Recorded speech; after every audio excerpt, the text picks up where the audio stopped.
اس کی روح سے ناشنا ہو جاتا ہے۔ تو وہ ایسا ہوتا ہے کہ مچھر چھانتے ہیں اور سموچے اونٹ نکل جاتے ہیں۔ سودی کاروبار تم بھی کرو ہم بھی کریں گے، نہ تم ہمیں چھیڑو نہ ہم تمہیں چھیڑیں گے، ساری بحث ہوگی رفع یدین پر ہے کہ نہیں ہے، اور نماز ہو گئی کہ نہیں ہو گئی، تراویح 8 ہے کہ 20 ہے، ساری بحث اس پر ہوگی۔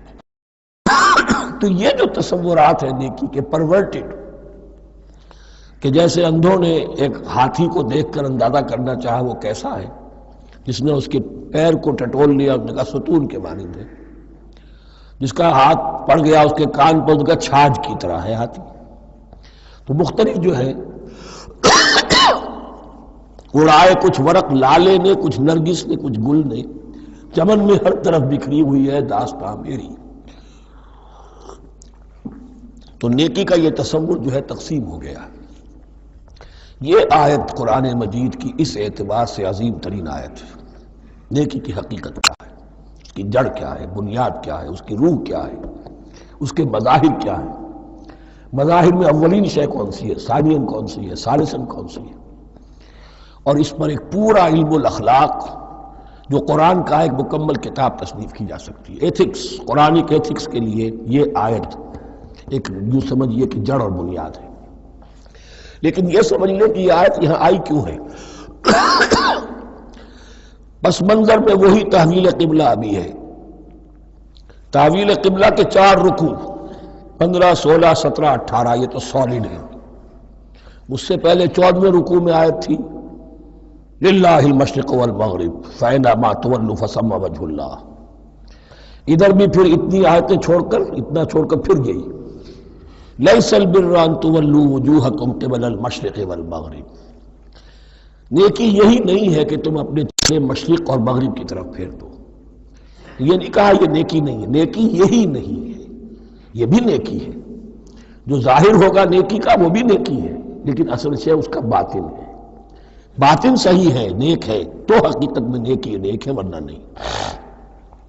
ولیکن البر، بلکہ نیکی تو اس کی ہے۔ اب یہاں سے شروع ہوا جو نیکی کی جڑ ہے، بنیاد ہے۔ من آمن باللہ والیوم الآخر والملائکۃ والکتاب والنبیین، سب سے پہلے ایمان، تاکہ تصحیح نیت ہو جائے۔ یہ جو ایمان لائے اللہ پر، یعنی جو نیکی کر رہا ہے صرف اللہ سے اجر کا طالب ہے، والیوم الآخر، اور قیامت کے دن پر کہ اس کا کوئی اجر دنیا میں نہیں، صرف آخرت میں مطلوب ہے۔ ورنہ آدمی سوداگری کرے، دکانداری کرے، کپڑا بیچے، کچھ اور بیچے، دین تو نہ بیچے۔ دین کا کام کر رہا ہے تو اس کے لیے سوائے اخروی نجات کے اور سوائے اللہ کی رضا کے کوئی اور شے مقصود نہ ہو۔ والملائکۃ والکتاب والنبیین، اور ایمان لایا فرشتوں پر اور کتابوں پر اور انبیاء پر۔ یہ تینوں مل کر ایک یونٹ بنتے ہیں۔ فرشتہ لایا دین، کتاب بن گئی، اور انبیاء پر آئی وہ کتاب۔ ایمان بالرسالت کا تعلق نیکی کے ساتھ یہ ہے کہ نیکی کا ایک مجسمہ تمہارے سامنے رہے، آئیڈیل، اسوہ۔ ایسا نہ ہو کہ اونچ نیچ ہو جائے۔ نیکیوں میں بھی ایسا ہوتا ہے، کوئی جذبات میں ایک طرف کو نکل گیا، کوئی جذبات میں ایک طرف کو نکل گیا۔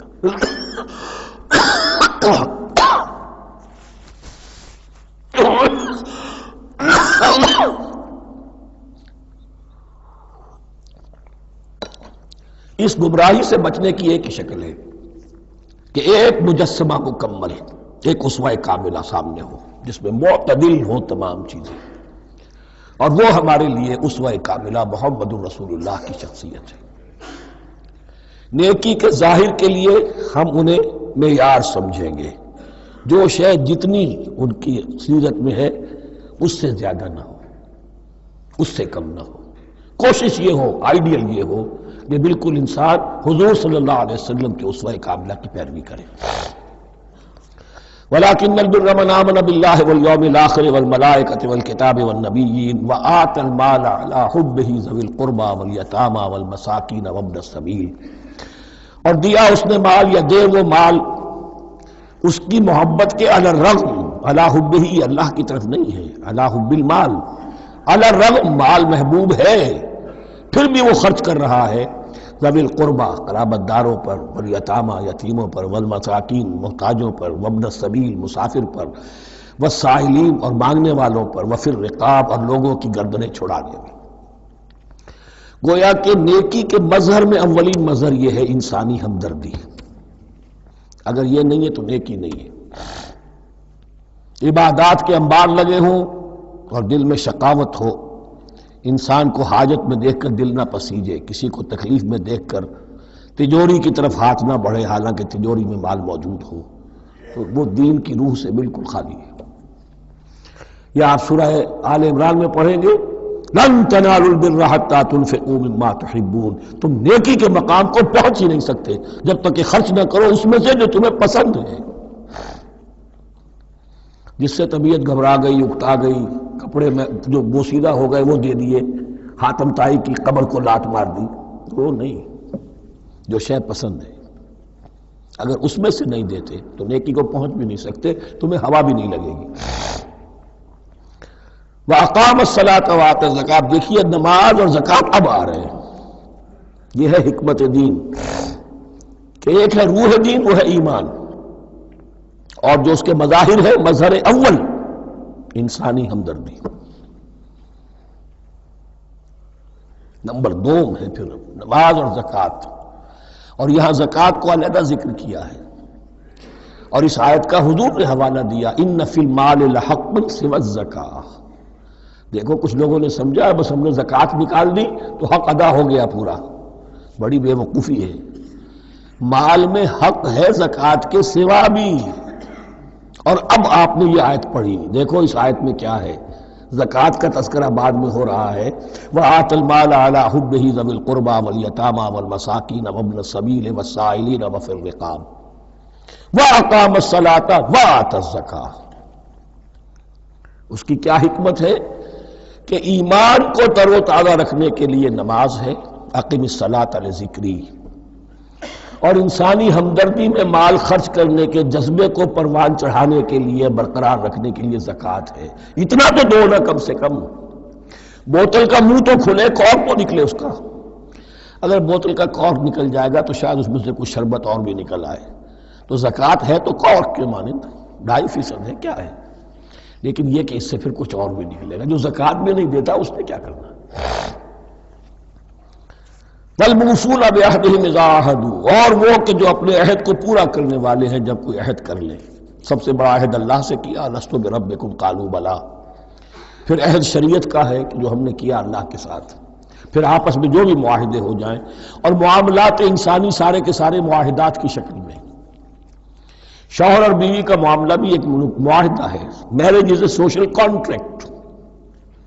شوہر کی ذمہ داریاں ہیں، اس کے فرائض ہیں، بیوی کی ذمہ داریاں اس کے فرائض ہیں. شوہر کے حقوق ہیں، بیوی کے حقوق ہیں. پھر جو بھی امپلائر امپلائی ریلیشن شپ ہے معاہدہ ہے، کانٹریکٹ ہے. جو ہمارا آپ کا پولیٹیکل سسٹم ہے وہ بھی معاہدوں کے اوپر مبنی ہے. بڑا بزنس جو ہے وہ کانٹریکٹ میں چلتا ہے. تو اگر ایک چیز پیدا ہو جائے کہ جو عہد کر لیا ہے اسے پورا کرنا ہے تو ساری اسٹریم لائننگ ہو جائے گی تمام معاملات کی.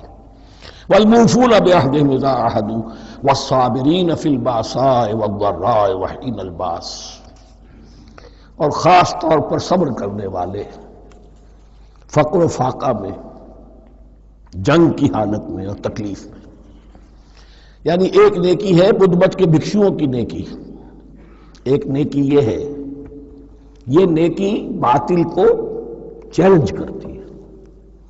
یہ نیکی خانقاہوں تک محدود نہیں ہوتی. یہ نیکی صرف انفرادی سطح تک محدود نہیں رہتی. جو نیکی اللہ چاہتا ہے وہ یہ ہے کہ اب باطل کا سر کچلنے کے لیے میدان میں آؤ. اور جب باطل کا سر کچلنے کے لیے میدان میں آؤ گے تو خود بھی تکلیفیں اٹھانی پڑیں گی. صحابہ کرام کو بھی جانیں دینی پڑی ہیں. سینکڑوں صحابہ نے جام شہادت نوش کیا. تو آخری چوٹی کیا ہے؟ گویا کہ سمم بونم جس کو کہتے ہیں ایتھکس کے اندر، کہ اس نظریہ اخلاق میں سب سے اونچی منزل کون سی ہے؟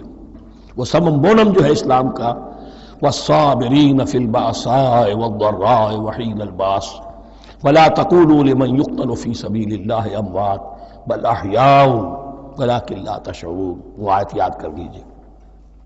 اولئک الذین صدقوا، یہ ہے لوگ جو سچے ہیں. دعوت و نیکوکاری کا بہت شوق ہے، یہ ہیں وہ لوگ کہ جو سچے ہیں، وَأُولَٰئِكَ هُمُ الْمُتَّقُونَ، اور یہی حقیقت میں متقی ہیں۔ تمہارے ذہنوں میں کوئی اور نقشے بیٹھے ہوئے ہیں، کوئی لباس ہے، وضاقتہ ہے، بس یہ بڑا متقی آدمی ہے۔ تقویٰ اس کا نام ہے، یعنی یہ پوری انسانی شخصیت کا ایک ہیولہ ہے، ایک پوری انسانیت کا ایک فرد کا نقشہ کھینچ دیا گیا کیریکٹر کا، جس کے اندر روح ایمان اور خارج میں اس ترتیب کے ساتھ دین کی یہ تقاضے اور نیکی کے یہ مظاہر موجود ہیں۔ اللہم ربنا اجعلنا منہم، اللہم ربنا اجعلنا منہم۔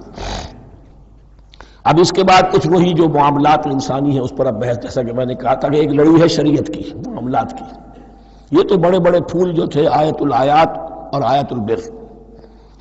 یا ایھا الذین آمنوا کتب علیکم القصاص فی القتلی، اہل ایمان تم پر لازم کر دیا گیا ہے مقتولوں کا بدلہ لینا۔ قتلہ قتیل کی جمع بھی ہے، اور مقتول سے یہ مصدر بھی ہو سکتا ہے کہ تمہارے لیے، یعنی اس معاملے میں سہل انگاری صحیح نہیں ہے۔ انسانی تمدن کی جڑ کٹتی ہے جب کسی معاشرے کے اندر انسان کا خون بہانا عام ہو جائے، تمدن جس کی جڑ کٹ جائے، تو قصاص تم پر واجب ہے۔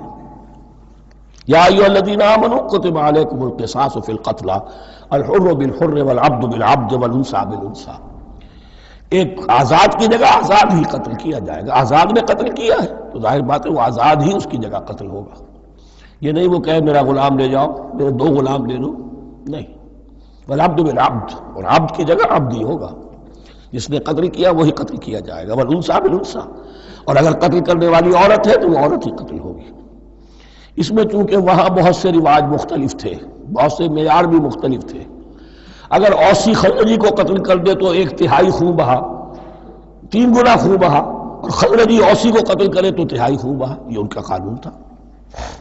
اسی طرح یہ کہ آزاد میں اور غلام میں فرق تھا، لیکن ہماری شریعت میں اگرچہ یہ طویل بڑا مضمون ہے اور اس میں کافی فقہا کے اقوال ہیں مختلف، لیکن امام ابو حنیفہ رحمۃ اللہ علیہ کا قول یہی ہے کہ تمام مسلمان آپس میں کفو ہیں، برابر ہیں، لہذا یہاں کوئی فرق نہیں کیا جائے گا قتل کے مقدمات میں۔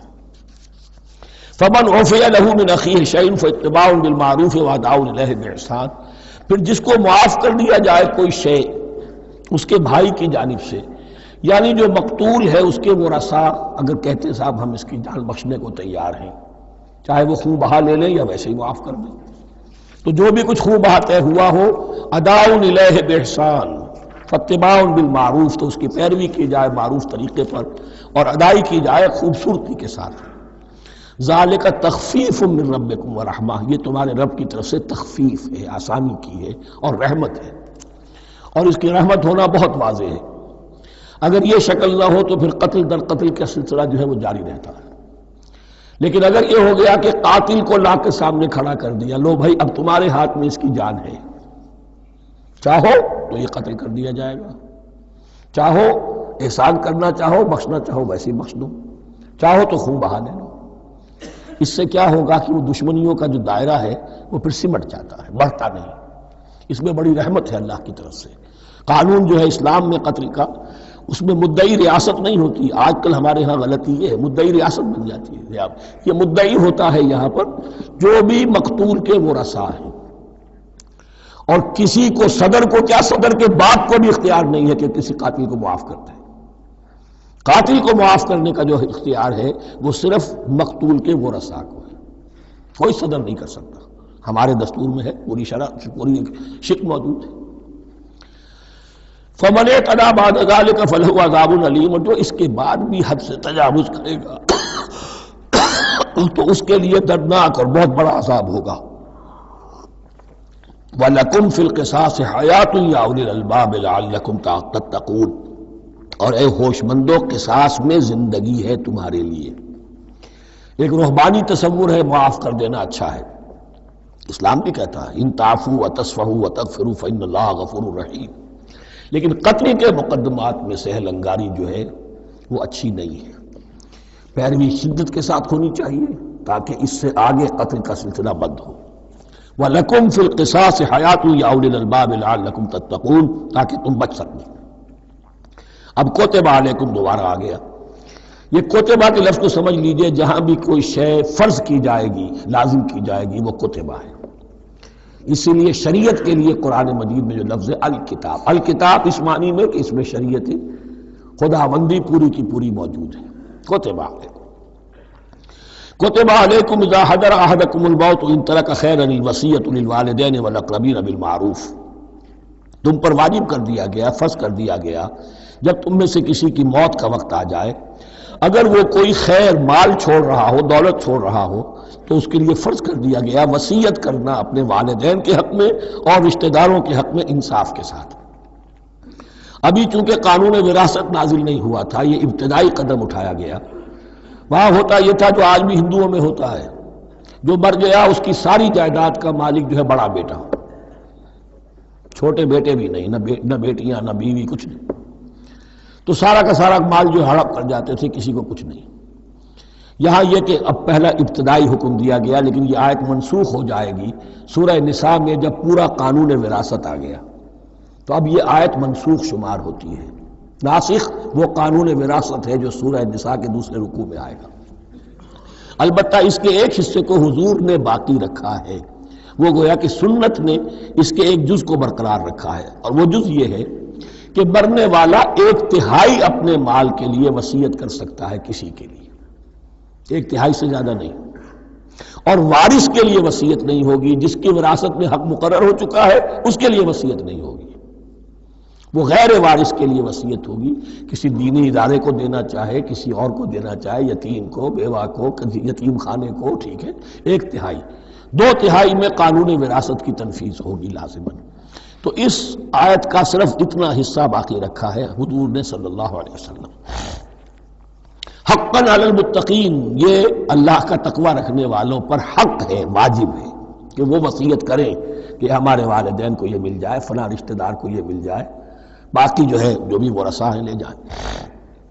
فمن بدلہ بعد ما سمعہ، تو جس نے بدل دیا اس وصیت کو اس کے بعد کہ اسے سنا تھا، فإنما اسمہ علی الذین یبدلونہ، تو اس کا بوجھ، اس کا گناہ انہی پر آئے گا جو تبدیل کرتے ہیں۔ جو وصیت کرنے والا تھا وہ بری ہے، اس نے صحیح وصیت کی تھی، جس نے بعد میں اس وصیت میں تحریف کی، تبدیلی کی، اس کا وبال، اس کا بوجھ انہی پر آئے گا۔ ان اللہ سمیع علیم، یقینا اللہ سب کچھ سننے والا اور جاننے والا ہے۔ فمن خاف من موص جنفا، اب اگر کسی کو اندیشہ ہوا کہ وصیت کرنے والے نے جانبداری برتی ہے، ٹھیک وصیت نہیں کی ہے، دیانتداری کے ساتھ اس کی رائے یہ ہوئی، او اسمن، یا گناہ اس نے کمایا ہے، فاصلح بینہم، اور اب ان کے مابین صلح کرا دی، ورثاء کو جمع کیا کہ بھائی وراثت تو یہ تھی، ان کی وصیت تھی، لیکن دیکھو اس میں یہ زیادتی والی بات ہے، اگر تم مطمئن ہو جاؤ، متفق ہو جاؤ، تو اس میں اتنی تبدیلی کر دی جائے ان کے اتفاق سے، فلا اسم علیہ، تو اس میں کوئی گناہ نہیں ہے، یعنی ایسی نہیں ہے یہ بات کہ اس کو وہ سینکشن اور سینکٹیٹی حاصل ہو گئی ہے، تقدس، کہ اب اس میں کوئی تبدیلی نہیں ہو سکتی۔ باہمی مشورے سے اور اچھے جذبے سے، اصلاح کے جذبے سے وصیت میں تغیر ہو سکتا ہے۔ ان اللہ غفور الرحیم، یقیناً اللہ تعالی بخشنے والا ہے، رحم فرمانے والا۔ اب لڑی آ گئی دوسری عبادت والی، عبادت میں صوم۔ جہاں تک نماز کا ذکر ہے تو وہ تو مکی صورتوں میں اس کا بے تحاشا مرتبہ ذکر موجود ہے، لیکن یہاں جو ہے معاملہ صوم، اس سے پہلے مکی دور میں صوم کا کہیں کوئی تذکرہ ہی نہیں، نہ عربوں میں اس کا رواج تھا۔ یہ لفظ بھی عربی زبان میں تھا گھوڑوں کے لیے، گھوڑے روزہ رکھتے تھے، رکھتے کیا تھے بیچارے، انہیں رکھوایا جاتا تھا، کیونکہ عربوں کا جو معاملہ تھا وہ لوٹ مار، غارت گری، اور اس کے لیے انہیں چاہیے تیز رفتار سواری، جاؤ حملہ کرو، لوٹو مارو اور بھاگو۔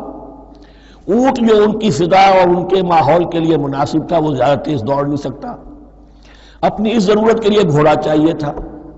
گھوڑے میں عرب کا سخت موسم برداشت کرنے کی عادت نہیں، نازک جانور ہے، وہ پیاسا تو نہیں رہ سکتا 7 دن تک جیسے کہ اونٹ رہ سکتا ہے، بھوکا نہیں رہ سکتا، وہ لو کے تھپیڑے نہیں برداشت کر سکتا، لہذا عرب اس کو رکھواتے تھے روزہ، کھانا پینا بند کیا اور اس کے جو ہے منہ کر کے کھڑے ہو گئے جب گرم تیز ہوا چل رہی ہے، خود تو اپنے آپ کو لپیٹ لیا اپنے گھٹنے میں، غترہ کہلاتا ہے وہ جو بھی کپڑا اوپر ہوتا ہے، اور وہ اس گھوڑے کو جو ہے وہ ساری آگ اس پر برس رہی ہے تاکہ اس میں عادت پیدا ہو جائے جھیلنے کی، برداشت کرنے کی، تو جنگ کے موقع پر کہیں یہ دغا نہ دے جائے، اگر یہ ہمت ہار گیا تو اس کا تو کیا کیا جائے گا، تو اصل میں سوار ہے جو مارا گیا۔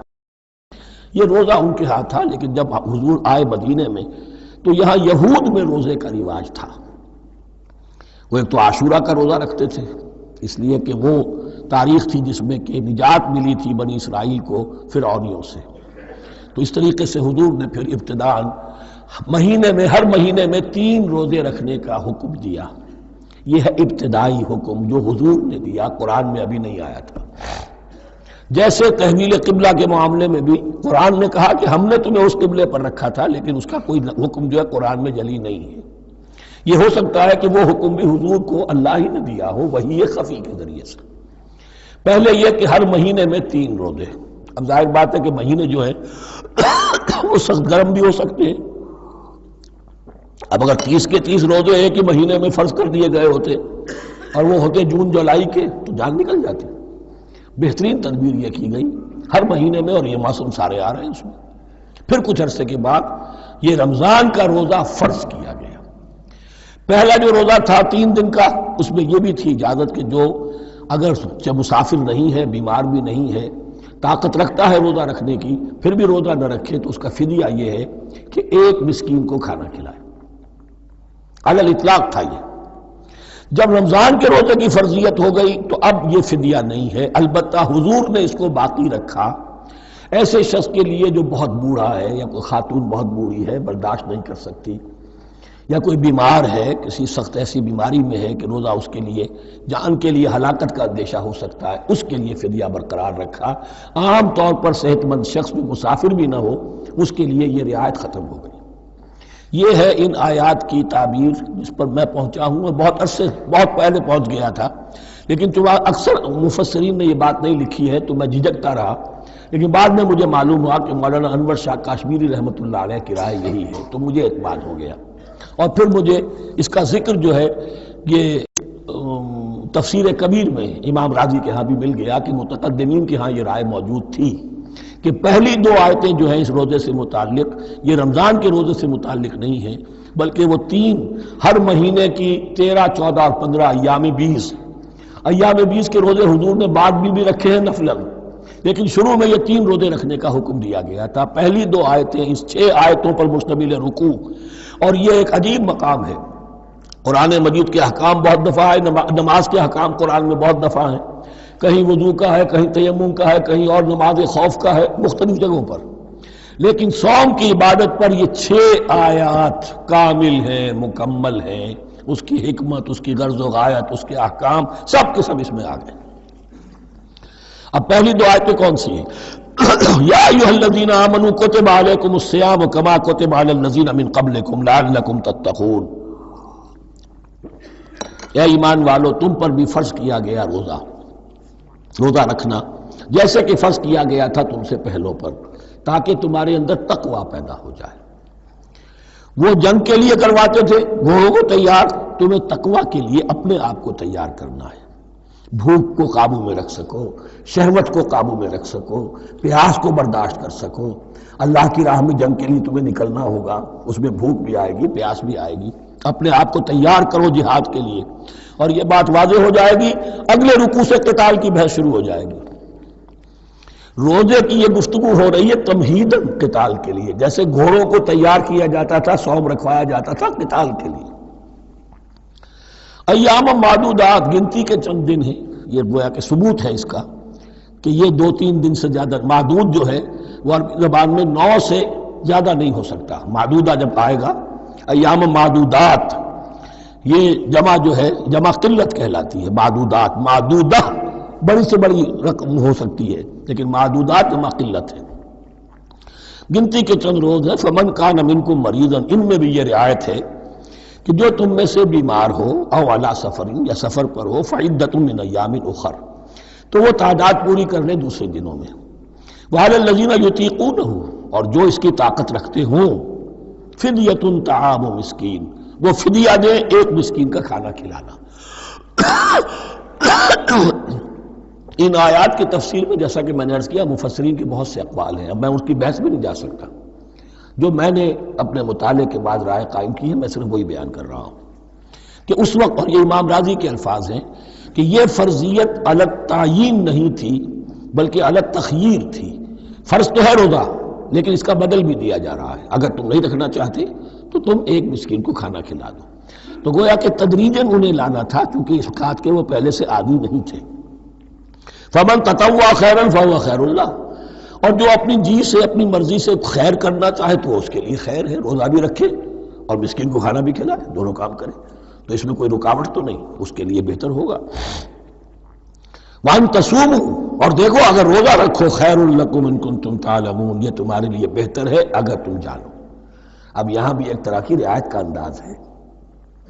یہ دو آیتیں ہیں میرے نزدیک وہ پہلا حکم جو دیا گیا اور جو تھا اصل میں جس کے تحت کہ حضور صلی اللہ علیہ وسلم نے، میں شاید مغالطے میں یہ کہہ بیٹھا ہوں کہ قرآن مجید میں نہیں آیا، حضور نے خود کیا ہے، ان آیات سے در حقیقت حضور نے ہر مہینے میں 3 دن کے روزے، جو یا تو یہ کہ ان آیتوں کے بعد، اور یا یہ کہ حضور نے اپنے طور پر کر دیے تھے، ان آیات نے اس کی توثیق کر دی۔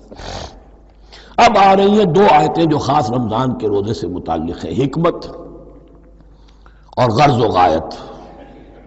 پھر ایک آیت طویل آئے گی احکام، اور پھر ایک آیت آئے گی لٹمس ٹیسٹ۔ یہ 6 آیتیں۔ شہر رمضان الذی انزل فیہ القرآن، رمضان کا مہینہ وہ ہے جس میں قرآن نازل کیا گیا۔ ھدی للناس وبینات من الھدی والفرقان، لوگوں کے لیے ہدایت اور ہدایت کی بھی روشن بینات باتیں، والفرقان اور حق و باطل میں فرق کر دینے والی چیز۔ فمن شہد منکم الشہر، تو جو کوئی بھی پائے اس مہینے کو، یا جو شخص بھی مقیم ہو اس مہینے میں، مسافر نہ ہو، فلیصم، اس پر لازم ہے کہ روزہ رکھے۔ اب وہ وجوب علی التخییر ختم ہو گیا، اب وجوب علی التعیین، اب یہ لازم ہے، یہ رکھنا ہے۔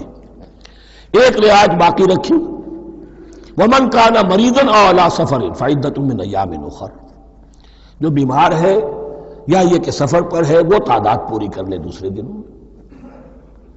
یرید اللہ بکم الیسر ولا یرید بکم العسر، اللہ تمہارے ساتھ آسانی چاہتا ہے، سختی نہیں چاہتا۔ یہ لوگ اپنے اوپر سختیاں جھیلتے ہیں، شدید جو ہے سفر کے اندر بھی روزہ رکھے ہوئے، حالانکہ یہاں اجازت دی ہوئی ہے۔ یہ بلکہ حضور نے ایک مرتبہ ایک سفر میں کافی سرزنش کی، کچھ ایک جہاد اور قتال پہ نکلے تھے، کہ کچھ لوگوں نے اس سفر میں بھی روزہ رکھ لیا۔ نتیجہ یہ ہوا کہ سفر کے بعد جہاں منزل میں اب جا کر خیمے لگانے تھے وہ نڈھال ہو کر گر گئے، جن لوگوں کا روزہ نہیں تھا انہوں نے پھر وہ خیمے لگائے، منزل کا کام کیا۔ تو حضور نے فرمایا کہ لیس من البر الصیام فی السفر، روزے رمضان اس میں سفر میں روزہ رکھنا کوئی نیکی کا کام نہیں ہے۔ لیکن ہمارا تصور اور ہے، 105 بخار چڑھا ہوا ہے، روزہ نہیں چھوڑوں گا میں، روزہ تو میں نے رکھا ہوا ہے، یا روزہ تو میں نہیں چھوڑوں گا۔ حالانکہ جہاں رعایت اللہ کی ہے اس رعایت سے فائدہ نہ اٹھانا ایک طرح کا کفران نعمت ہے۔ وَلِتُكْمِلُوا الْعِدَّةَ، لیکن تمہیں عدت اور تعداد اب پوری کرنی ہوگی۔ وہ جو تھی ایک رعایت کہ فدیہ دے کر فارغ ہو جاؤ، وہ نہیں ہے۔ وَلِتُكَبِّرُوا اللَّهَ عَلَىٰ مَا هَدَاكُمْ، اور تاکہ تم تکبیر کرو اللہ کی اس پر کہ جو اس نے ہدایت تمہیں عطا فرمائی۔ وَلَعَلَّكُمْ تَشْكُرُونَ، اور تاکہ تم شکر کر سکو اس نعمت عظمیٰ کا جو قرآن حکیم کی شکل میں تمہیں دی گئی۔ اس موضوع پر میرا کتابچہ عظمت صوم اور عظمت صیام و قیام قرآن، اس میں یہ سارے مضامین تفصیل سے آئے ہیں، کیا حکمت ہے، کیا غرض و غایت ہے، کیا مقصد ہے، اور آخری منزل کیا ہے، وَإِذَا سَأَلَكَ عِبَادِي عَنِّي فَإِنِّي قَرِيبٌ۔ مطلوب تو یہ ہے کہ تمہارا جو یہ جسم حیوانی ہے یہ کچھ کمزور پڑے، روح ربانی جو تم میں پھونکی گئی ہے اسے تقویت حاصل ہو۔ دن میں روزہ رکھو، اس حیوانی وجود کو ذرا کمزور کرو، دباؤ اس کے تقاضوں کو، رات کو کھڑے ہو جاؤ، اللہ کا کلام سنو اور پڑھو تاکہ تمہاری روح کی آبیاری ہو، اس پر حیات، آب حیات کا ترشح ہو۔ نتیجہ کیا نکلے گا؟ تمہارے اپنے اندر سے ایک پیاس ابھرے گی، وَإِذَا سَأَلَكَ عِبَادِي عَنِّي فَإِنِّي قَرِيبٌ، تقرب الی اللہ کا جذبہ پیدا ہوگا۔ تو اے نبی، جب میرے بندے، ایسے بندے آپ سے میرے بارے میں سوال کریں، ان کو بتا دیجئے میں قریب ہوں، دور نہیں۔ یہ حقوق انسانی کا میرے نزدیک دنیا میں سب سے بڑا میگنا کارٹا ہے۔ اللہ اور بندے کے درمیان کوئی فصل نہیں ہے، فصل اگر ہے تو تمہاری اپنی خباثت ہے۔ اگر تمہاری نیت میں فساد ہے، حرام خوری تو کرنی ہی کرنی ہے، تو اب کس منہ سے اللہ سے دعا کرو گے؟ پھر جاؤ گے کسی پیر کے پاس، آپ دعا کر دیجئے۔ یہ نذرانہ حاضر ہے، یہ طریقہ کیا ہے؟ انسان کا نفس حائل ہے اور کوئی نہیں، ورنہ ہم تو مائل بے کرم ہیں، کوئی سائل ہی نہیں، راہ دکھنا ہے کسی رہنمی منزل ہی نہیں، کوئی پوپ نہیں، کوئی پنڈت نہیں، کوئی پادری نہیں، کوئی پیر نہیں، کوئی نہیں، جب چاہو اللہ سے ہم کلام ہو جاؤ۔ اس سے بڑا حق کیوں خالق و مخلوق میں حائل رہے پردے؟ پیران کلیسا کو کلیسا سے اٹھا دو، میرا ہر بندہ جب چاہے جہاں چاہے مجھ سے ہم کلام ہو جائے۔ ہاں شرط ہے اس کی، وہ شرط آگے آ رہی ہے۔ اجیب دعوت الداعی اذا دعان، میں تو ہر پکارنے والے کی پکار سنتا ہوں، اور سنتا نہیں جواب دیتا ہوں، اور صرف جواب نہیں دیتا قبول کرتا ہوں۔ اجابت میں یہ تینوں چیزیں موجود ہیں۔ اور اذا دعان، جہاں مجھے پکارے جب پکارے، there and then میں موجود ہوں۔ لیکن شرط کیا ہے؟ فَلْيَسْتَجِيبُوا لِي، انہیں بھی تو میرا کہنا ماننا چاہیے، یہ یک طرفہ بات نہیں ہوگی۔ فَاذْكُرُونِي أَذْكُرْكُمْ، تم مجھے یاد رکھو گے تو میں تمہیں یاد رکھوں گا، یہ دو طرفہ معاملہ ہے۔ تم شکر کرو گے میں تمہاری قدردانی کروں گا، تم میری طرف چل کر آؤ گے میں بھاگ کر آؤں گا، تم بارش برآؤ گے میں ہاتھ بڑھاؤں گا، لیکن تم رخ موڑ لو گے ہم بھی رخ موڑ لیں گے۔ ہماری تو غرض نہیں ہے، غرض ہے تو تمہاری، تم رجوع کرو گے ہم بھی رجوع کر لیں گے، تم توبہ کرو گے ہم اپنی نظر کرم پھر تمہاری طرف متوجہ کر دیں گے۔ لیکن ہر چیز ان تنصروا اللہ ینصرکم، اللہ کی مدد کرو گے تو اللہ تمہاری مدد کرے گا۔ تمہاری دوستیاں ہو، پینگے بڑھا رہے ہو اللہ کے دشمنوں کے ساتھ، ساز باز ہو اللہ کے دشمنوں کے ساتھ، اور کھڑے ہو جاؤ قنوت نازلہ میں اللہ سے مدد مانگنے کے لیے، تم سے بڑا بے وقوف کون ہوگا؟ پہلے اللہ کی طرف رخ تو کرو، اللہ سے اپنا معاملہ درست کرو۔ ہاں اس میں کوئی یہ شرط نہیں ہے کہ پہلے ولی کامل اس وقت توبہ کرو خلوص نیت سے تو سارے پردے ہٹ جائیں گے، لیکن خلوص نیت کے ساتھ توبہ۔ وَإِذَا سَأَلَكَ عِبَادِي عَنِّي فَإِنِّي قَرِيبٌ أُجِيبُ دَعْوَةَ الدَّاعِ إِذَا دَعَانِ فَلْيَسْتَجِيبُوا لِي وَلْيُؤْمِنُوا بِي لَعَلَّهُمْ يَرْشُدُونَ أُحِلَّ لَكُمْ لَيْلَةَ الصِّيَامِ إِذْ تَفَضُّلُوا إِلَىٰ نِسَائِكُمْ۔ اب یہ ہے احکام کی آیت، بڑی طویل ہے، چونکہ یہود کے ہاں شریعت میں روزہ جو ہے شروع ہو جاتا تھا شام کو ہی، اور رات بھی روزے میں شامل تھی، تو تعلق زن و شو بھی نہیں ہو سکتا، اور کوئی سحری وحری کا تصور نہیں تھا، جیسے ہی سوئے رات شروع روزہ شروع، اب اگلے دن تک غروب آفتاب تک روزہ رہے گا۔ ہمارے ہاں روزے میں نرمی کی گئی ہے، ایک تو یہ کہ رات کو اس سے خارج کر دیا، روزہ دن کا ہے، اور رات کے وقت تعلق زن و شو بھی ہے، کھانا پینا بھی ہے، جو پابندیاں روزے کی ہیں وہ سب اٹھ گئی۔ لیکن ہو یہ رہا تھا کہ لوگ سمجھ رہے تھے کہ شاید وہی جو احکام ہیں یہود کے ہاں شاید وہی ہمارے ہاں بھی ہیں، اس لیے وہ ایسا بھی ہوتا تھا اپنے جذبات میں بیویوں سے مقاربت کرتے تھے، لیکن دل میں سمجھتے تھے کہ ہم نے غلط کام کیا ہے۔ یہاں اب ان کو اطمینان دلایا جا رہا کہ نہیں، أُحِلَّ لَكُمْ لَيْلَةَ الصِّيَامِ الرَّفَثُ إِلَىٰ نِسَائِكُمْ، حلال کر دیا گیا ہے تمہارے لیے روزے کی راتوں میں اپنی بیویوں کے پاس جانا۔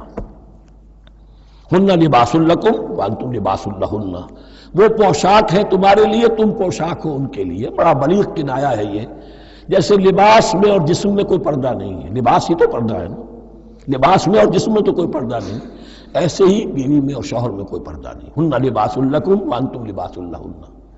ویسے بھی انسان کے اخلاق کی حفاظت کرنے والی، مرد کے اخلاق کی حفاظت کرنے والی بیوی ہے، بیوی کے اخلاق کی حفاظت کرنے والا مرد ہے۔ میں وہ مجھے اقبال کا شعر یاد آ رہا تھا، تعلیم نئی ہو کہ پرانی، نسوانیت زن کا نگہباں ہے فقط مرد، نہ پردہ نہ تعلیم نئی ہو کہ پرانی، نسوانیت زن کا نگہباں ہے فقط مرد۔ بہرحال ایک دونوں کے لیے وہ ایک ضرورت بھی ہے، ان کی پردہ پوشی بھی کرتے ہیں ایک دوسرے کی، اور اس طریقے سے لباس کی جو ہے اس میں کنایا کیا گیا۔ علم اللہ انکم کنتم تختانون انفسکم، اللہ کے علم میں ہے کہ تم اپنے آپ کے ساتھ خیانت کر رہے تھے۔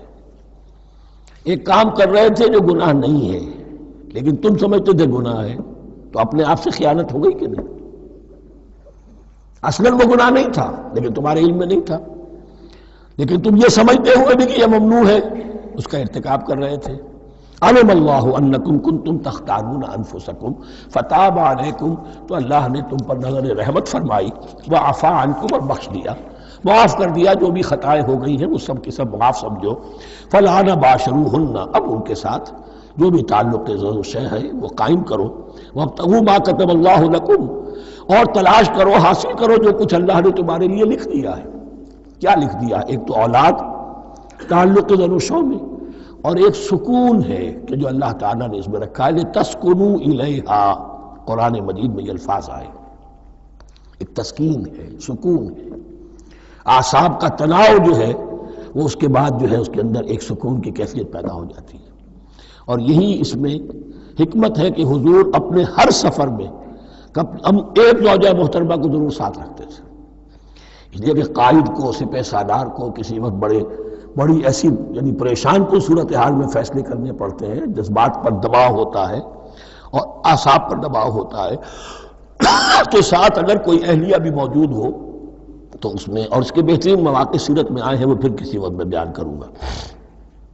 وَابْتَغُوا مَا كَتَبَ اللَّهُ لَكُمْ وَكُلُوا وَاشْرَبُوا حَتَّى يَتَبَيَّنَ لَكُمُ الْخَيْطُ الْأَبْيَضُ مِنَ الْخَيْطِ الْأَسْوَدِ مِنَ الْفَجْرِ، اور کھاؤ اور پیو یہاں تک کہ واضح ہو جائے تمہارے لیے سفید دھاری فجر کی سیاہ دھاری سے، یعنی یہ پاؤں پھٹنے کے لیے استعارہ ہے کہ جب سفیدہ نمایاں ہوتا ہے ایک لکیر کی طرح، پاؤں پھٹ گئی، اس وقت تک کھانے پینے کی چھوٹ ہے، سحری جو ہے آپ کر سکتے ہیں، بلکہ کلو واشربو، کھاؤ اور پیو، اور اس کی حدیث میں تاکید آئی ہے، اور یہ بھی فرمایا ہمارے اور یہود کے روزے کے مابین سحری جو ہے وہ فرق ہے۔ تسحروا فإن فی السحور برکہ، سحری ضرور کیا کرو اس لیے کہ سحری میں برکت ہے۔ ثم اتموا الصیام الی اللیل، پھر رات تک روزے کو پورا کرو۔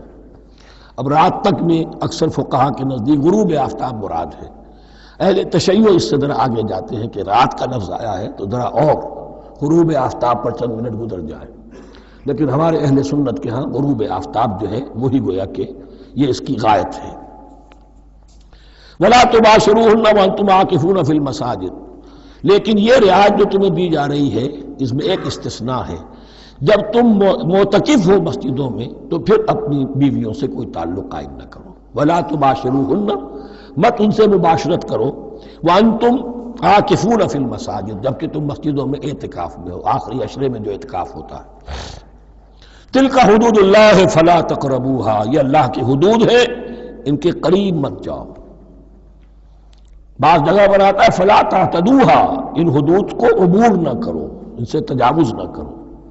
تو حرام تو یہی شے ہوگی کہ حدود سے تجاوز کیا جائے، لیکن احتیاط اس میں ہے to keep at a safe distance, ذرا دور رہو۔ آخری حد تک چلے جاؤ گے تو اندیشہ ہے کہ کہیں اس حد کو کراس نہ کر جاؤ۔ فلا تقربوها، اللہ کے حدود سے ذرا ایک سیف ڈسٹینس کے اوپر رہنا ضروری ہے۔ کذالک یبین اللہ آیاتہ للناس، اسی طرح اللہ تعالیٰ واضح کرتا ہے اپنی نشانیاں لوگوں کے لیے، لعلہم یتقون، تاکہ وہ تقوی کی روش اختیار کر سکیں، بچ سکیں۔ اب وہ لٹمس ٹیسٹ والی آیت آ گئی، تقوی کا ٹیسٹ کیا ہے؟ روزہ اس لیے فرض کیا کہ تقوی پیدا ہو جائے، یہ سارے احکام تمہیں دیے جا رہے ہیں تاکہ تمہیں تقوی پیدا ہو جائے۔ ٹیسٹ کیا ہے؟ تقوی کا لٹمس ٹیسٹ عقل حلال، یہ نہیں ہے کوئی نیکی نہیں۔ وَلَا تَأْكُلُوا أَمْوَالَكُمْ بَيْنَكُمْ بِالْبَاطِلِ، اپنے مال آپس میں باطل طریقوں سے ہڑپ نہ کرو۔ وَتُدْلُوا بِهَا إِلَى الْحُكَّامِ، اور اپنے مال کو ذریعہ نہ بناؤ حکام تک پہنچنے کا۔ لِتَأْكُلُوا فَرِيقًا مِنْ أَمْوَالِ النَّاسِ بِالْإِثْمِ، تاکہ تم لوگوں کے مال کو ہڑپ کر سکو گناہ کے ساتھ، وَأَنْتُمْ تَعْلَمُونَ، اور تم اس کو جانتے بوجھتے کر رہے ہو۔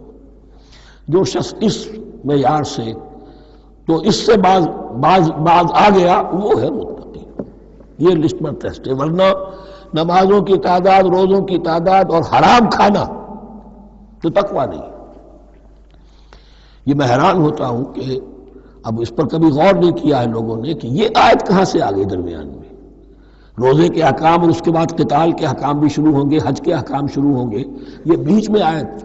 واقعہ یہ ہے کہ جیسے روزے کی حکمت کا نقطہ عروج کیا ہے، وَإِذَا سَأَلَكَ عِبَادِي عَنِّي فَإِنِّي قَرِيبٌ، روح انسانی میں ایک طلب پیدا ہو جائے تقرب اللہ کی۔ اسی طرح احکام صوم میں جو کلائمیکس ہے وہ یہ ہے، وَلَا تَأْكُلُوا أَمْوَالَكُمْ بَيْنَكُمْ بِالْبَاطِلِ وَتُدْلُوا بِهَا إِلَى الْحُكَّامِ لِتَأْكُلُوا فَرِيقًا مِّنْ أَمْوَالِ النَّاسِ بِالْإِثْمِ وَأَنْتُمْ تَعْلَمُونَ يَسْأَلُونَكَ عَنِ الْأَهِلَّةِ، اے نبی آپ سے پوچھ رہے ہیں چاند کی گھٹتی بڑھتی صورتوں کے بارے میں۔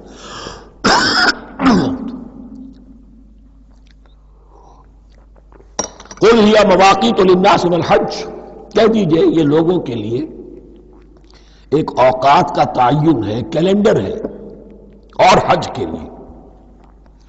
اب دیکھو آپ کو معلوم ہے کہ یہ اللہ تعالیٰ نے ایک کیلنڈر لٹکا دیا ہے، معلوم ہو گیا یہ چاند پہلی تاریخ ہو گئی، کچھ دنوں کے بعد آپ نے دیکھا معلوم ہوتا ہے کہ اب ایک ہفتہ گزر گیا ہے، آدھا چاند ہو گیا ہے، 2 ہفتے ہو گئے، پورا چاند ہو گیا ہے، ہم نے گھٹنا شروع کیا۔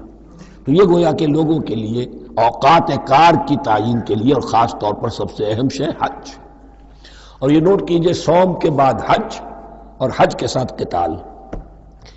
حج وہ عبادت ہے جو ایک خاص جگہ پر ہو سکتی ہے، نماز ہر جگہ ہو سکتی ہے، روزہ ہر جگہ ہو سکتا ہے، عبادت اور ہر جگہ ہو سکتی ہے، اور زکوٰۃ ہر جگہ دی جا سکتی، حج تو وہی ہوگا۔ اور وہ تھا اس وقت زیر تسلط مشرکین کے، اور مشرکین کے تسلط سے نکالنے کے لیے قتال لازم تھا۔ اس قتال کے لیے صبر پہلے پیدا ہونا ضروری ہے، جو گھوڑوں کو روزہ رکھواتے تھے پہلے خود روزہ رکھو۔ یہ ترتیب ہے، ربط ہے، صوم کے احکام فوراً حج اور قتال کے احکام۔ یسألونک عن الأہلة قل هی مواقیت للناس والحج ولیس البر بأن تأتوا البیوت من ظہورها ولکن البر من اتقى، اور یہ کوئی نیکی نہیں ہے کہ تم گھروں میں ان کی پشت پر سے داخل ہو، بلکہ نیکی تو اس کی ہے جس میں تقوی ہے۔ یہ اصل میں ان کے ہاں ایک رواج تھا، کیونکہ حج تو ہو رہا تھا ایام جاہلیت میں بھی، اس کے مناسک کی بگڑی ہوئی شکلیں بھی موجود تھیں، کچھ ترمیمیں انہوں نے کر دی تھی، یہ حج تو تھا ان کا۔ وہ یہ کرتے تھے جب گھر سے مکے سے نکل گئے احرام باندھ کر، اب اگر کسی ضرورت سے گھر واپس جانا پڑ گیا تو سمجھتے تھے کہ احرام باندھ کر نکل آئے ہیں، اب دروازے سے تو نہیں جا سکتے، گھسیں گے کہیں پیچھے سے کہیں اوپر سے پھاند کر دیوار آئیں گے، اور اسے سمجھتے تھے بڑا تقویٰ ہے یہ۔ فرمایا یہ کوئی نیکی کی بات نہیں، یہ سرے سے نیکی نہیں، ولیس البر، یہ ہرگز نیکی نہیں ہے ان تأتوا البیوت من ظہورها کہ تم ان کے تم گھروں میں داخل ہو ان کے پچھواڑے سے، ولکن البر من اتقى۔ اب یہاں اس پوری آیت کو ذہن میں رکھ لیجئے، آیت البر کے آخر میں لفظ تھا اولئک هم المتقون ولکن البر من اتقى، گویا کہ وہ پورا تصور جو ہے یہاں پر جو آیا بر میں آ چکا ہے، اس کو اس لفظ کے حوالے سے اس پورے تصور کو پھر آپ کے ذہن میں تازہ کر دیا۔ وَأْتُوا الْبُيُوتَ مِنْ أَبْوَابِهَا، گھروں میں داخل ہو ان کے دروازوں سے، وَاتَّقُوا اللَّهَ لَعَلَّكُمْ تُفْلِحُونَ، اور اللہ کا تقوی اختیار کرو تاکہ تم فلاح پاؤ۔ وَقَاتِلُوا فِي سَبِيلِ اللَّهِ الَّذِينَ يُقَاتِلُونَكُمْ، لیجئے قتال آ گیا۔ اب یہ تیسری کڑی آ گئی نا، ایک لڑی عبادات کی، ایک لڑی معاملات کی، ایک لڑی انفاق کی، ایک لڑی قتال کی، یہ چوتھی کڑی ہے۔ وَقَاتِلُوا فِي سَبِيلِ اللَّهِ الَّذِينَ يُقَاتِلُونَ، اللہ قتال کرو اللہ کی راہ میں ان سے جو تم سے قتال کر رہے ہیں، وَلَا تَعْتَدُوا، لیکن حد سے تجاوز نہ کرو، إِنَّ اللَّهَ لَا يُحِبُّ الْمُعْتَدِينَ، اللہ تعالی حد سے تجاوز کرنے والوں کو پسند نہیں کرتا۔ وَاقْتُلُوهُمْ حَيْثُ ثَقِفْتُمُوهُمْ، انہیں قتل کرو جہاں بھی پاؤ، وَأَخْرِجُوهُمْ مِنْ حَيْثُ أَخْرَجُوكُمْ، اور نکالو انہیں وہاں سے جہاں سے انہوں نے تمہیں نکالا ہے۔ مہاجرین کہاں سے نکالے گئے تھے؟ مکے سے۔ محمد الرسول اللہ پر وہاں پر حیات تنگ کر دی گئی تھی، قافیہ تنگ کر دیا گیا تھا، تبھی تو آپ نے ہجرت کی۔ نکالو انہیں وہاں سے جہاں سے انہوں نے تمہیں نکالا ہے۔ والفتنة اشد من القتل، اور یہ خیال نہ رہے کہ قتل اور خون ریزی جو ہے تو بری بات ہے، فتنہ اس سے بھی زیادہ بری بات ہے۔ فتنہ کیا ہے؟ ایسے حالات جن میں کہ انسان اللہ خدائے واحد کی بندگی نہ کر سکے، اسے غلط کاموں پر مجبور کیا جائے، حرام خوری پر مجبور ہو گیا ہو، یہ سارے حالات فتنہ ہیں۔ تو قتل اور خونریزی اتنی بری شے نہیں ہے جتنی فتنہ، والفتنة اشد من القتل۔ ولا تقاتلوهم عند المسجد الحرام حتى يقاتلوكم فيه، ہاں مسجد حرام وہ چونکہ اسے تو امن کی جگہ بنا دیا گیا ہے، ان سے جنگ مت کرو مسجد حرام کے پاس جو بھی حرم کا علاقہ ہے، حتیٰ یقاتلوکم، یہاں تک کہ وہ خود تم سے قتال کریں اس میں، فَإِن قَاتَلُوكُمْ، پھر اگر وہ تم سے قتال کرتے جنگ کرتے ہیں فَاقْتُلُوهُمْ، تو قتل کرو انہیں، كَذَلِكَ جَزَاءُ الْكَافِرِينَ، یہی بدلہ ہے کافروں کا۔ فَإِنِ انْتَهَوْا، پھر اگر وہ باز آ جائیں، فَلَا عُدْوَانَ إِلَّا عَلَى الظَّالِمِينَ، تو کوئی زیادتی جائز نہیں ہے مگر ظالموں پر۔ الشہر الحرام بالشہر الحرام، شہر حرام کا بدلہ ہے شہر حرام، یعنی اگر انہوں نے اشہر حرم کی بے حرمتی کی ہے تو اس کے بدلے میں یہ نہیں ہوگا کہ ہم تو ہاتھ باندھ کے کھڑے رہیں کیونکہ تو اشہر حرم ہے۔ ایک ہے حرم زمین، ایک ہے اشہر حرم، 4 مہینے، 3 حج کے لیے ان کے ہاں تھے اور 1 عمرے کے لیے، یہ 4 مہینے تھے کہ ان کے دوران ان کے ہاں یہ طے تھا کوئی خونریزی کوئی جنگ نہیں ہوگی، اپنے باپ کے قاتل کو بھی پالیں گے تو اس میں قتل نہیں کریں گے۔ تو ایک مقام ہے حرم، اس میں جنگ حرام، اور ایک وہ مہینے ہیں ان میں جنگ حرام۔ لیکن اگر کفر اقدام کرے تو اب یہ نہیں کہ ہاتھ پاؤں باندھ کے اپنے آپ کو پیش کر دیا جائے، نہیں، پھر جوابی کارروائی میں اگر تمہیں بھی اس کی بے حرمتی کرنی پڑے تو اس کا وبال بھی ان پر ہوگا۔ جی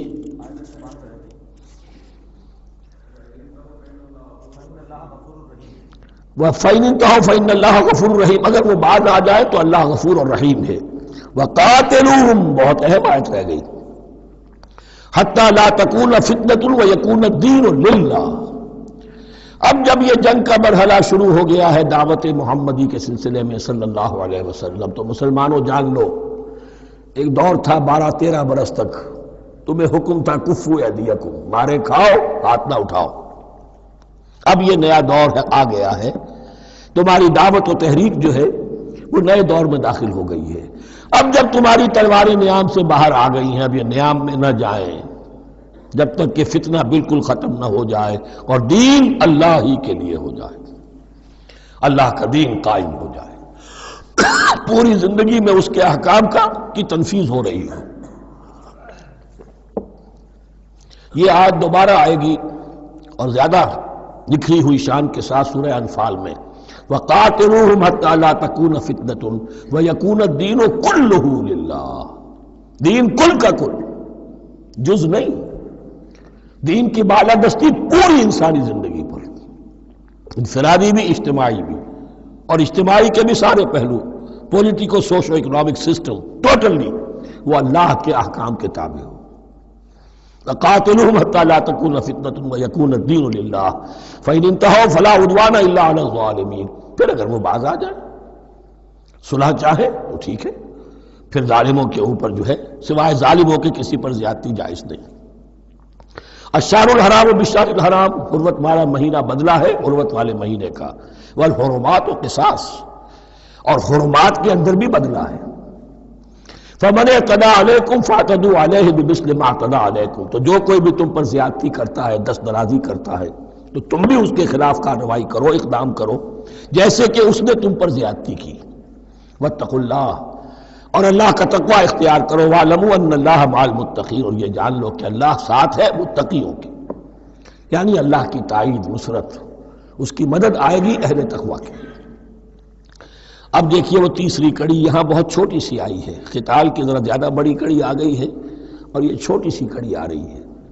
قتال کے لیے لازم ہے انفاق بھی، جنگ کیسے ہوگی اگر فوج کے لیے ساز و سامان نہ ہو، رسد کا اہتمام نہ ہو، ہتھیار نہ ہو، سواریاں نہ ہو، کیسے ہوگی جنگ؟ وَأَنفِقُوا فِي سَبِيلِ اللَّهِ وَلَا تُلْقُوا بِأَيْدِيكُمْ إِلَى التَّهْلُكَةِ، خرچ کرو اللہ کی راہ میں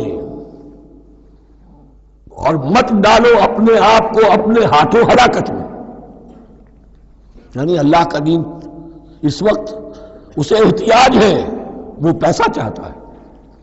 جیسے حضور نے تبوک کے موقع پر عام اپیل کی اور آپ اپنے مال کو لے کر بیٹھے ہوئے ہیں، تو گویا کہ آپ نے اپنے آپ کو ہلاکت میں خود ڈال دیا.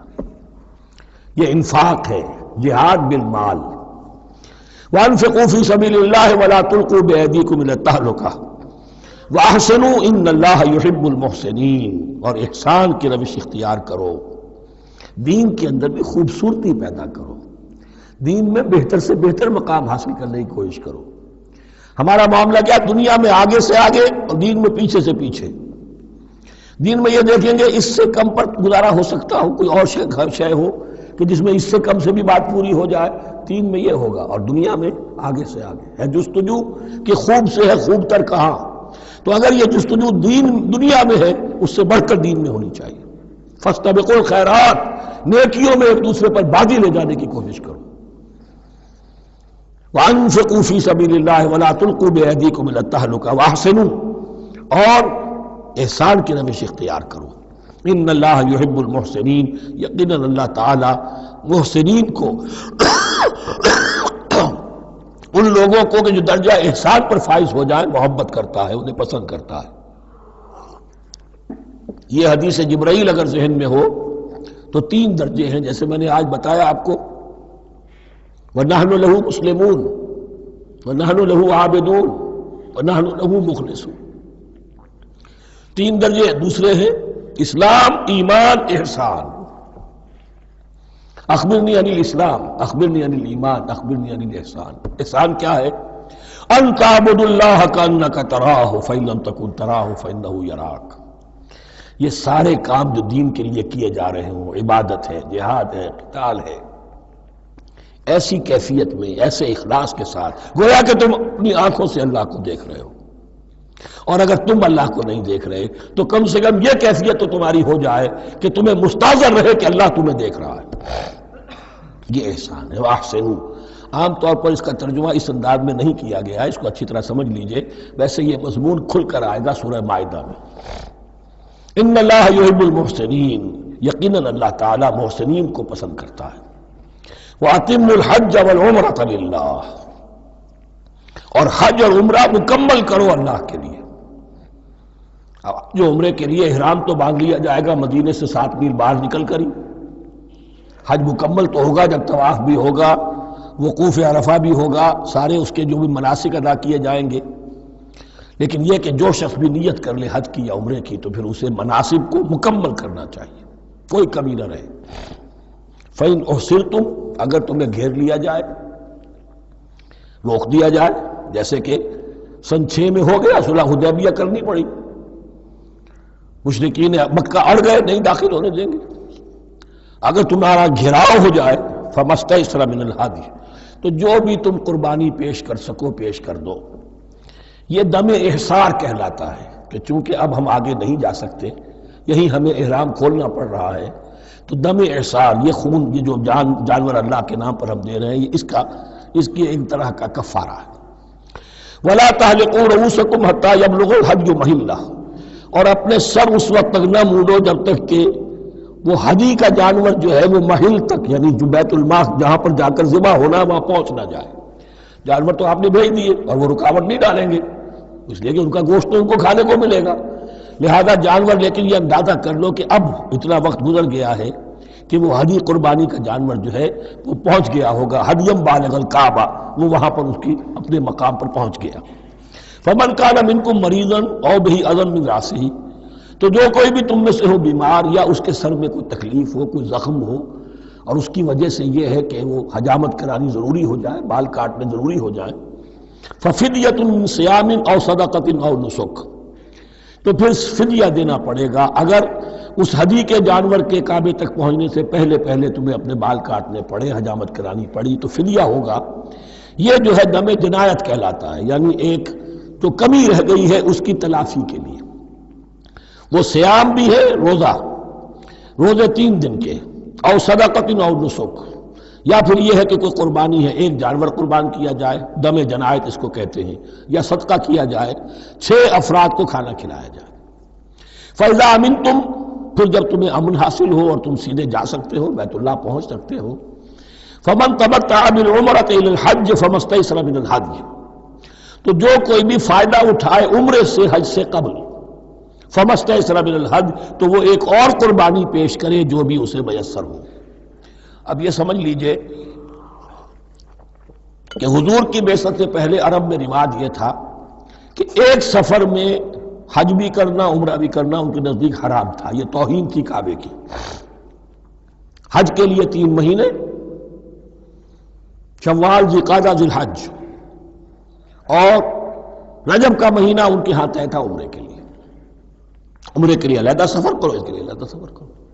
لیکن شریعت محمدی میں جو آسانیاں کی گئی ہیں وہ یہ ہیں کہ ایک شخص، چونکہ اس ملت کو پھیلنا تھا بہت طویل علاقے پر، لوگوں کے لیے سفر آسان تو نہیں تھا، تو آپ ایسا کر سکتے ہیں کہ آپ جائیں اور عمرہ بھی کر لیں، حج بھی کر لیں۔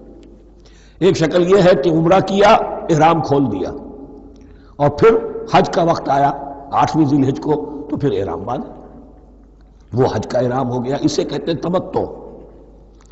ایک یہ ہے کہ حج کے لیے احرام باندھا تھا، جاتے ہی عمرہ بھی کر لیا لیکن احرام کھولا نہیں، اسی احرام میں جاری رکھ کر اسے، اور اسی میں حج بھی کر لیا، یہ قران کہلاتا ہے، جمع کر دیا ایک ہی احرام میں عمرے کو بھی اور حج کو بھی۔ ایک افراد کہلاتا ہے، بس ایک کے لیے صرف حج کا معاملہ شروع سے۔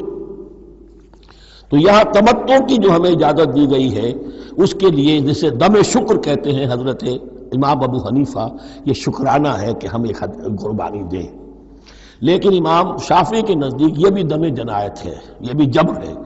چنانچہ امام ابو حنیفہ کے نزدیک یہ قربانی جو دی جاتی ہے اس کا گوشت قربانی دینے والا بھی کھا سکتا ہے 1/3 کے درجے میں، لیکن امام شافعی کے نزدیک نہیں، یہ ایک صدقے کے اور اس کے دم جنایت کے قریب کی شے ہے، اس کا گوشت جو ہے قربانی دینے والا خود نہیں کھا سکتا۔ فمن لم یجد، اب اگر کسی کے پاس نہیں ہے یہ ہدیہ پیش کرنے کو، فصیام 3 ایام فی الحج، تو اب اس پر لازم ہے کہ حج میں 3 روزے رکھے، 7ویں، 8ویں اور 9ویں ذی الحج کو روزہ رکھے غیر ایام حج میں۔ 10ویں کا روزہ نہیں ہو سکتا، وہ عید کا دن ہے، یوم النحر ہے۔ وَسَبْعَةٍ إِذَا رَجَعْتُمْ، اور 7 روزے رکھو جبکہ تم واپس چلے جاؤ، اپنے گھروں میں جا کر 7 روزے رکھو۔ تِلْكَ عَشَرَةٌ كَامِلَةٌ، یہ 10 روزے ہوں گے مکمل۔ ذَلِكَ لِمَن لَّمْ يَكُنْ أَهْلُهُ حَاضِرِ الْمَسْجِدِ الْحَرَامِ، لیکن یہ رعایت کہ حج اور عمرہ ایک ہی سفر میں کر لیا جائے اور ایک ہی احرام میں کر لیا جائے، یا 2 احراموں میں کیا جائے، یا یہ کہ ان دونوں کو جمع کرنے کی شکل جو ہے، یہ ایک رعایت ہے کن کے لیے؟ ذَلِكَ لِمَن لَّمْ يَكُنْ أَهْلُهُ حَاضِرِ الْمَسْجِدِ الْحَرَامِ، جس کے اہل و عیال مسجد حرام کے قریب نہیں رہتے، دور سے آ رہے ہیں، تو ظاہر بات ہے کہ ان کے لیے رعایت ہوگی۔ واتقوا اللہ، اللہ کا تقوی اختیار کرو، وَاعْلَمُوا، اور جان لو، ان اللہ شدید العقاب، یقیناً اللہ تعالی سزا دینے میں بھی بہت سخت ہے۔ بارک اللہ لی ولکم فی القرآن العظیم ونفعنی وإیاکم بالآیات والذکر الحکیم۔